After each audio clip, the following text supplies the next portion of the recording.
everybody. Welcome back to learn eco with fun. तो बच्चों, आज हम लोग इकोनॉमिक्स के first chapter the story of village Palampur का कुछ ऑब्जेक्टिव क्वेश्चंस करेंगे और इसका एक्सप्लेन भी करेंगे ताकि आप चैप्टर को अच्छे तरीके से समझ सकें। तो जैसे कि हम लोगों ने इस चैप्टर को कंप्लीट कर लिया है, इसका हमने समरी भी तैयार कर दिया है, इससे रिलेटेड कुछ क्वेश्चन आंसर्स को भी कंप्लीट किया गया है। बट आप लोगों को पता है कि इस वर्ष इस चैप्टर से कोई भी क्वेश्चन आंसर नहीं आएंगे। जो भी क्वेश्चन आएंगे वो मल्टीपल क्वेश्चन आएंगे, मल्टीपल चॉइस क्वेश्चन आएंगे। तो इसलिए चैप्टर को केयरफुली पढ़ना होगा, क्योंकि अगर हम लोग चैप्टर को केयरफुली नहीं पढ़ेंगे और उसके हर लाइंस को अगर हम लोग नहीं ध्यान से देखेंगे तो ऑब्जेक्टिव क्वेश्चन बनाना काफ़ी डिफ़िकल्ट हो जाएगा। मतलब एक तरह से हम कह सकते हैं कि आपसे ऑब्जेक्टिव क्वेश्चन बनेगा ही नहीं। इसीलिए मैंने कुछ पैटर्न यहाँ पर तैयार किया है। यह कोई ज़रूरी नहीं है कि इसी में से आएंगे, बट संभावना तो मुख्यतः यह है कि इसमें से कम 50 to 60% क्वेश्चन तो ज़रूर लड़ जाएंगे। जो भी मतलब एग्ज़ाम हमारा होगा, चाहे वो यूनिट टेस्ट हो या टर्म एग्ज़ाम हो, क्योंकि लगभग मैंने पूरे बुक को कवर करने का प्रयास किया हूँ। लेकिन कभी भी ऑब्जेक्टिव क्वेश्चंस जो होते हैं, मल्टीपल चॉइस क्वेश्चंस जो होते हैं, वह कभी भी पूर्ण नहीं हो सकता है, क्योंकि उससे संबंधित बहुत सारे क्वेश्चन पूछे जा सकते हैं। Now let us starts. तो पहला हमारा क्वेश्चन है बेटा, all those who help in making of goods and services are known as. हम जो हमारे गुड्स एंड सर्विसेज को बनाने में मदद करते हैं, ऐसे लोगों को क्या कहते हैं? तो गुड्स एंड सर्विसेज है यहाँ पर, तो हम लोग ऐसे लोगों को प्रोड्यूसर्स कहते हैं। ठीक है, क्योंकि प्रोड्यूसर्स का ही काम है गुड्स एंड सर्विसेज को बनाना। तो आंसर हो जाएगा फर्स्ट का ए, प्रोड्यूसर। सेकंड हमारा है बेटा, inputs like soil, tools and farmers services are called. तो अब यहाँ पर देखो, तीन प्रकार के इनपुट्स होते हैं। जैसे मान लिया जाए कि यहाँ पर प्राइमरी इनपुट्स, तो प्राइमरी उसको कहते हैं बेटा जो बिगनियर है, जहाँ से स्टार्ट होता है, और सेकेंडरी जो होता है उसका सेकेंड स्टेज होता है। तो inputs like soil, tools and farmers, तो ये सभी जो है हमारा कौन सा इनपुट्स हो जाएगा बेटा? तो ये हमारा है वह प्राइमरी इनपुट्स कहलाएगा, क्योंकि बिना सॉइल का हम प्रोडक्शन नहीं कर सकते हैं, बिना टूल्स का हम प्रोडक्शन नहीं कर सकते हैं। तो पहला स्टेज में ही हमको चाहिए सॉइल और टूल्स। तो इसका करेक्ट आंसर होगा बेटा B, that is known as primary inputs. Next question हमारा है बेटा, inputs like seeds, manure, water are. तो देखो बेटा, अभी हम लोग ऊपर में कहते हैं कि सॉइल, टूल्स जो है वो बिगनिंग में ही स्टार्ट हो जाता है। तो ये सभी चीज़ हमारे पास अगर अवेलेबल है तो हम लोग सेकेंड स्टेज में किसको करेंगे बेटा? कि सीड्स जो है, मैन्योर जो है, वाटर जो है, वो हमारा सेकेंड स्टेज का होगा। तो ये हमारा कहलाएगा सेकेंडरी इनपुट्स। चौथा हमारा है बेटा, फैक्टर्स ऑफ प्रोडक्शंस आर। तो फैक्टर्स ऑफ प्रोडक्शन जो होते हैं बेटा, चार होते हैं। चार प्रकार के फैक्टर्स ऑफ प्रोडक्शन होते हैं। तो हम लोग उसको बोलते हैं लैंड, लेबर, कैपिटल। तो यहाँ पर फिजिकल कैपिटल दिया हुआ है तो कैपिटल भी आ जाएगा, और इंटरप्रेन्योर। तो ये चार हमारे फैक्टर्स ऑफ प्रोडक्शन है, इसलिए इसका आंसर हो जाएगा D, all of these. Next question है बेटा, any work whether manual or mental which is undertaken for a monetary consideration is known as. तो कहता है कि कोई भी व्यक्ति मतलब ना, वो चाहे शारीरिक काम कर रहा हो या मेंटल वर्क कर रहा हो, मस्तिष्क का काम कर रहा हो, और उसका मेन एम है बेटा मॉनेटरी, मतलब मनी को जनरेट करना, तो इस प्रकार के काम को हम लोग क्या कहते हैं? तो इस प्रकार के काम को कहा जाता है बेटा इकोनॉमिक एक्टिविटी। ठीक है, तो आंसर हो जाएगा बेटा ए, नंबर 5 का ए, any work whether manual or mental which is undertaken for a monetary consideration is called economic activity. Question number 6 में है बेटा, tools, machines, building can be used in production over many years, therefore called fixed capital. ठीक है बेटा, answer इसका क्या हो जाएगा, फिक्स्ड कैपिटल। तो कैपिटल कहते हैं किसको है बेटा, कि वैसे इंस्ट्रूमेंट्स जिसको प्रोडक्शन प्रोसेस में यूज किया जाता है again and again many years तक। तो मशीन्स को हम लोग बहुत एक बार नहीं 10 बार यूज कर सकते हैं, टूल्स को भी वैसे ही है, बिल्डिंग्स वर्षों तक यूज होते रहता है, ईयर्स टू ईयर्स। तो इन सबों को हम लोग क्या बोलेंगे बेटा, फिक्स्ड कैपिटल। तो हमारा आंसर हो जाएगा ए, 6 का ए, फिक्स्ड कैपिटल। नेक्स्ट हमारा है बेटा, raw material and money in hand are called. तो हमारा जो हाथ में क्या है कि किसी भी प्रोडक्शन को करने के लिए रॉ मटेरियल चाहिए, उसके बाद हम लोगों को क्या चाहिए बेटा, मनी चाहिए, साथ ही साथ कुछ और भी इक्विपमेंट्स है। तो ये सभी जो हमारे हाथ में है कैश के फॉर्म में है। तो ऐसे ए को हम लोग क्या कहेंगे, वर्किंग कैपिटल। ठीक है, क्योंकि मनी को हम लोग एक ही बार यूज करेंगे, रॉ मटेरियल को हम लोग एक ही बार यूज करेंगे। अगर इसी जगह टूल्स और मशीन रहता तो क्या बोलते थे बेटा, फिक्स्ड कैपिटल, जो क्वेश्चन नंबर 6 में था। लेकिन क्वेश्चन नंबर 7 में रॉ मटेरियल जो एक ही बार यूज होगा फिर खत्म हो जाएगा, फिर मनी को हम एक ही बार यूज कर सकते हैं अदर परचेज के लिए कुछ भी। तो ये हमारा कहलाएगा बेटा वर्किंग कैपिटल, और आंसर होगा सी। नेक्स्ट है बेटा 8 number, land is a free gift of nature but capital is, हमारा कैपिटल क्या होगा कि ये फ्री गिफ्ट्स नहीं होता है, क्योंकि अभी तुमने देखा था फिक्स्ड कैपिटल होता है और दूसरा क्या होता है बेटा, वर्किंग कैपिटल होता है। तो कभी भी हमारा जो कैपिटल होगा वह क्या हो जाएगा बेटा, मैन मेड हो जाएगा। ठीक है, क्योंकि रॉ मटेरियल कौन तैयार करते हैं बेटा, तो प्रोड्यूसर सेल्फ तैयार करते हैं, या तुम ये भी कह सकते हो कि मशीन्स जो है वो आदमियों के द्वारा ही बनाया जाता है सर। तो इसलिए land is a free gift of nature but capital is man made. Next हमारा है बेटा, a person who takes risk and bear uncertainty to produce commodity is called entrepreneur. ये डिफिनीशन है बेटा कि जो सोसाइटी में आगे बढ़कर अपने कैपिटल को इन्वेस्ट करता है, वह सोसाइटी में रिस्क लेता है, अनसर्टिनिटी को सामना करता है। तो ऐसे जो होते हैं एक्चुअल में वो प्रोड्यूसर्स हैं, लेकिन उसका इकोनॉमिक नेम क्या होता है बेटा, इंटरप्रेन्योर। तो हमारा आंसर हो जाएगा बी, 9 का बी।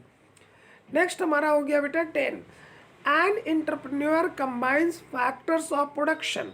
तो तुमको पता अभी बतलाए थे क्वेश्चन नंबर ऊपर में कि there are 4 factors of production, तो सबको कंबाइन करता है। तो यहाँ तो एंटरप्रेन्योर खुद है, तो अब बचे कितने, 3 factors of production, land, labour and capital. तो आंसर हो जाएगा बेटा ऑल ऑफ दीज, और हमारा आंसर होगा डी, 10 का D. Next, whatever a firm earns by selling the output gets divided among the factors of production in terms of. तो जो कुछ भी फर्म बेटा अर्न करता है सेल करने के बाद, तो उसको जितने भी फैक्टर्स ऑफ प्रोडक्शन होते हैं उसमें उसको डिवाइड कर देते हैं, बांट देते हैं। जैसे लैंड वाले को रेंट दे देंगे, लेबर वाले को वेजेस दे देंगे, अगर कैपिटल लिया गया है बैंकों से तो उसके बदले इंटरेस्ट दे देंगे, और जो इंटरप्रेन्योर होगा वो प्रॉफिट ले लेगा। तो ये हमारा जो है फैक्टर पेमेंट्स कहलाता है। तो ये फैक्टर पेमेंट्स हमारा कौन कौन है बेटा, rent, wages, interest and profit. तो इसका आंसर हो जाएगा बेटा 11 का all of these. Question number 12, the main features of modern technology are. तो आज के ज़माने में मॉडर्न फीचर्स क्या है मॉडर्न टेक्नोलॉजी का, तो किसान जो है हाई एल्डिंग वेराइटी ऑफ सीड्स को यूज कर रहा है, केमिकल फर्टिलाइजर्स को यूज कर रहा है, एश्योर्ड इरिगेशंस को खोज रहा है, मतलब अच्छे तरीके से मतलब अपने खेतों की सिंचाई कर सके, फसलों को बचाने के लिए पेस्टिसाइड और इंसेक्टिसाइड को यूज कर सके। तो ये सभी जो है मॉडर्न टेक्नोलॉजी का आज इम्पॉर्टेंट फैक्टर है। तो हमारा आंसर हो जाएगा बेटा ऑल ऑफ द एबव, इस सभी जो है मॉडर्न टेक्नोलॉजी के लिए ज़रूरी है। नेक्स्ट हम लोग करेंगे बेटा question number 13, major crops of kharif season are. तो सब खरीफ का सबसे इम्पोर्टेंट फसल हमारा कौन सा है, ठीक है। तो इसमें हमारा खरीफ में दिया हुआ है बेटा wheat, barley, gram and none of these. तो हमारा आंसर क्या हो जाएगा बेटा, नन ऑफ दीज, क्योंकि वीट जो है रब्बी होता है, बार्ली भी होता है रब्बी, ग्राम भी होता है रब्बी, जो हमारे बुक में दिया हुआ है। तो इसमें हम लोग आंसर क्या मारेंगे, नन ऑफ दीज, इसमें से कोई भी खरीफ नहीं है। उसी प्रकार से बेटा major crops of rabi season are. तो अभी हम बताए थे ऊपर में कि वीट, बार्ली, ग्राम, तो इसमें से दो ऑलरेडी दिया हुआ है बेटा, वीट भी है, मस्टर्ड है और बार्ली है। तो वीट और बार्ली जो है रबी अब मैंने कहा था, तो इसका आंसर क्या हो जाएगा बेटा, ऑल ऑफ दीज। ये सभी जो है हमारे कौन से फसल है बेटा, रबी फसल है। नेक्स्ट हमारा है मेजर जायद क्रॉप्स आर, ठीक है। जो बड़े पैमाने पर मोटे अनाज जो होते हैं उसको बोलते हैं हम लोग बेटा जायद, ठीक है। तो जायद हमारा कौन कौन सा हो जाएगा, तो मेज, मक्का है, ग्राउंड नट है, मतलब मूंगफली को बोलते हैं, वेजिटेबल्स एंड फ्रूट्स, ये सभी जो है मेजर जायद क्रॉप्स है। तो ये इसका आंसर हो जाएगा बेटा all of the above. Next हमारा है बेटा which one of the following is not factors of production.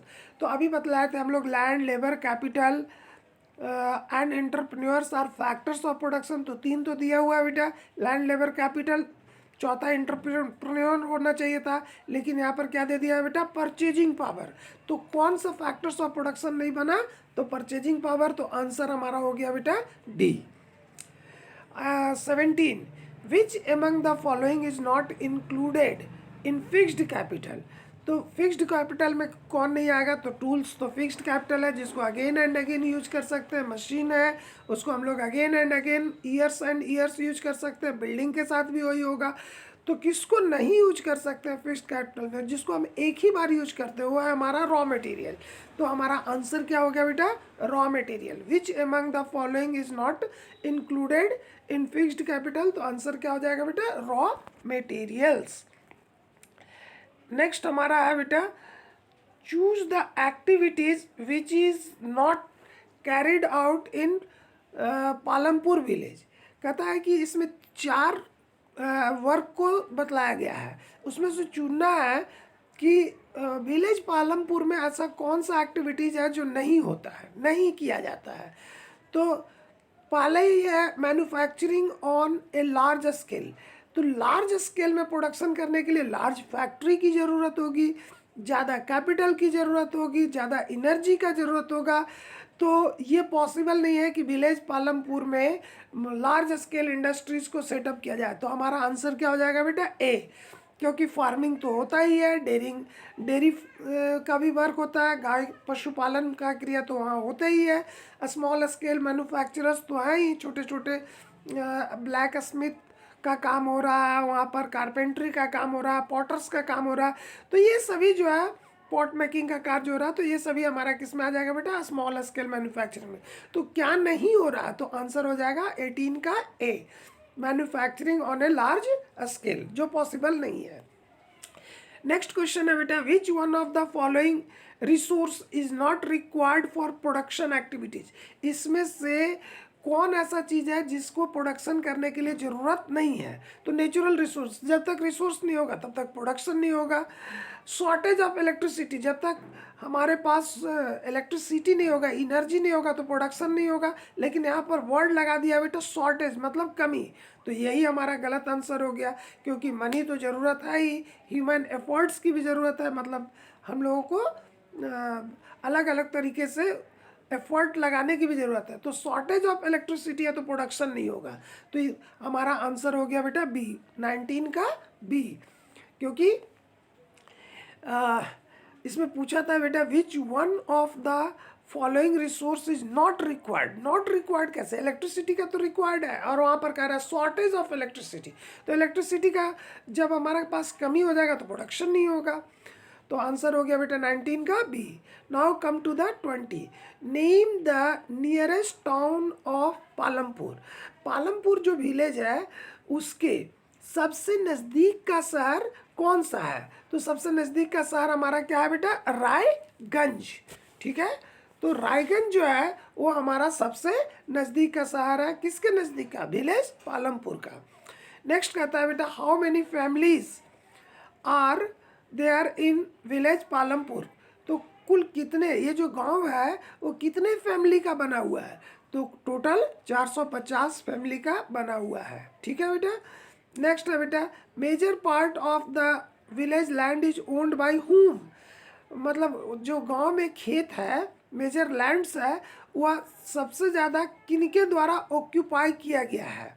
Okay, तो सबसे ज़्यादा जो ऑक्यूपाई किया गया है वो हमारा क्या है बेटा? इसमें दिया है बाई 4% कास्ट फैमिलीज, सॉरी वहाँ पर बेटा एक वर्ड छूट गया, by 4% upper caste families, by 80% upper caste family cultivator के द्वारा, या फिर those farmers have less than 2 hectares of land. ठीक है, तो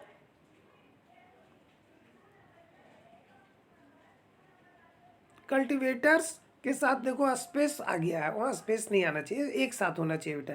cultivators those farmers have less than 2 hectares of land. और डी में आएगा बेटा हमारा क्या चीज़? Backward caste. तो सबसे ज़्यादा लैंड किनके पास है? तो इतना तो हम लोगों को याद है कि ये अपर कास्ट के लोगों के पास है। अब ये देखना है कि 4% अपर कास्ट के लोगों के पास है या 80% अपर कास्ट फैमिलीज के पास है। Is it clear? तो हमारा आंसर हो जाएगा क्या बेटा कि इट इज़ अबाउट मैक्सिमम जो लैंड है वो किन के पास है? तो अपर कास्ट के पास है। तो एग्जैक्ट इसका आंसर होना चाहिए 80% कास्ट। ठीक है, तो इसमें जो सी दिया हुआ है उसी को डाल दो। बाई 80% अपर कास्ट फैमिलीज के पास ही मैक्सिमम लैंड एक्वायर किया हुआ है, उन्हीं के पास है। नेक्स्ट क्वेश्चन है बेटा, what part of Palampur village population is formed by the Dalit? मतलब हमारे यहाँ ये मतलब इस गांव में दलितों की संख्या, मतलब एकदम निम्न कास्ट के लोग हैं जिसको कि सोसाइटी में बहुत ज़्यादा वेटेज नहीं दिया गया था, तो उनकी संख्या कितना का है? तो इसका आंसर हो जाएगा बेटा अबाउट 1/3। ठीक है, टोटल पॉपुलेशन का अबाउट 1/3, तो आंसर हो जाएगा बेटा बी। कहता है there are how many schools in the Palampur village? तो पालमपुर विलेज में कितने स्कूल है? तो हम लोगों को पता है कि वहाँ पर 3 स्कूल्स हैं, एक हाई स्कूल था और 2 प्राइमरी स्कूल था। तो 1 high school and 2 primary school, तो आंसर इसका हो जाएगा बेटा सी।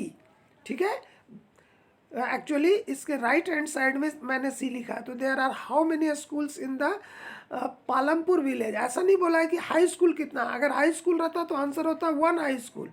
प्राइमरी स्कूल पूछता सिर्फ तो हम लोग लिखते 2 प्राइमरी स्कूल, लेकिन यहाँ पूछा है बेटा कि हाउ मेनी स्कूल्स, कितने स्कूल्स हैं, तो हम लोग आंसर देंगे सी 1 high school and 2 primary school, 3 schools हैं। नेक्स्ट है बेटा, what is the main activity in the village Palampur? तो ये तो सबको पता है कि बेटा कि गांव में मेन एक्टिविटीज़ किसका होता है बेटा? तो मेन एक्टिविटीज होता है सर एग्रीकल्चर का। लोग किसमें इन्वॉल्व रहते हैं? एग्रीकल्चरल वर्क में। ठीक है, तो यहाँ पर एग्रीकल्चरल की जगह पर कौन सा वर्ड यूज हुआ है बेटा? फार्मिंग। तो हम लोग आंसर दे देंगे बेटा फार्मिंग। नेक्स्ट है, क्योंकि वहाँ पर मेन लिखा हुआ है। नेक्स्ट हमारा हो जाएगा बेटा what is the standard unit of measuring land? तो मुख्य रूप से हम लोग लैंड को किस में मेजर करते हैं? तो लैंड जो होता है मेजर बेटा वो हेक्टेयर में होता है। उसका मेन यूनिट क्या है लैंड को मेजर करने का? हेक्टेयर। नेक्स्ट आज हम लोग चलते हैं बेटा, which area have high level of irrigation? किस एरिया में सिंचाई की सबसे ज़्यादा सुविधा है, इरिगेशनल फैसिलिटीज़ है? तो स्वाभाविक है कि प्लेन एरियाज़ में होगा, क्योंकि वहाँ पर आसानी से वाटर को कैरी किया जा सकता है one place to another place. Plus plain areas में क्या होता है कि ग्राउंड वाटर लेवल जो होता है वो काफ़ी हाई ऊपर होता है। फिर प्लेन एरियाज़ में रिवर्स भी आसानी से फ्लो होते रहते हैं, तो इसका आंसर हो जाएगा बेटा प्लेन। तो 27 का क्या हो गया, ए। नेक्स्ट है बेटा, out of the total cultivated areas in the country how much area is irrigated today. कहता है कि अपने देश में जितना पर खेती की जाती है, कल्टीवेट किया जाता है, जहाँ पर खेती का काम किया जाता है, उसमें से पूर्ण रूप से इरिगेटेड लैंड्स हमारे देश में कितने हैं, मतलब वैसे स्थान जहाँ पर अच्छे ढंग की सिंचाई का परसेंटेज कितना है। तो आंसर हो जाएगा बेटा A, only 40%। Is it clear.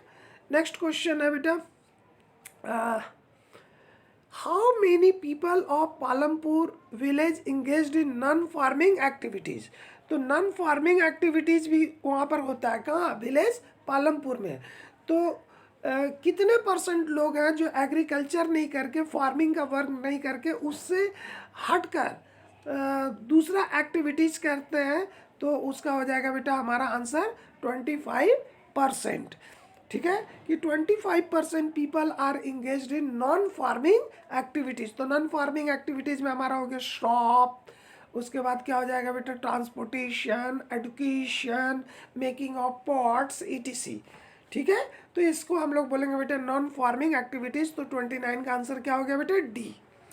Next है बेटा, who are the small farmers. तो एक्चुअली में अपनी बुक के अनुसार हम लोगों को करना है, इसलिए हम लोग आंसर दे देंगे बेटा farmers have less than 2 hectares of land.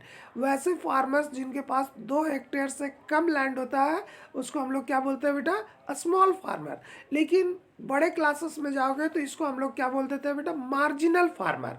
तो मार्जिनल और स्मॉल फार्मर्स में डिफरेंस क्या है, तो इसी जगह देखोगे कि जस्ट उसके नीचे लिखा हुआ है बेटा farmers have less than 6 hectares of land. तो एक्चुअल में ये होना चाहिए हमारा स्मॉल फार्मर्स, और जिनका 2 हेक्टेयर से कम है तो हम लोगों को उसको बोलना चाहिए मार्जिनल फार्मर। लेकिन अपने बुक में चूंकि छोटे क्लास है तुम लोगों का, इसलिए इसमें डायरेक्ट दे दिया कि small farmers are those farmers who has less than 2 hectares of land. तो इसका आंसर हो जाएगा बेटा 30 का ए।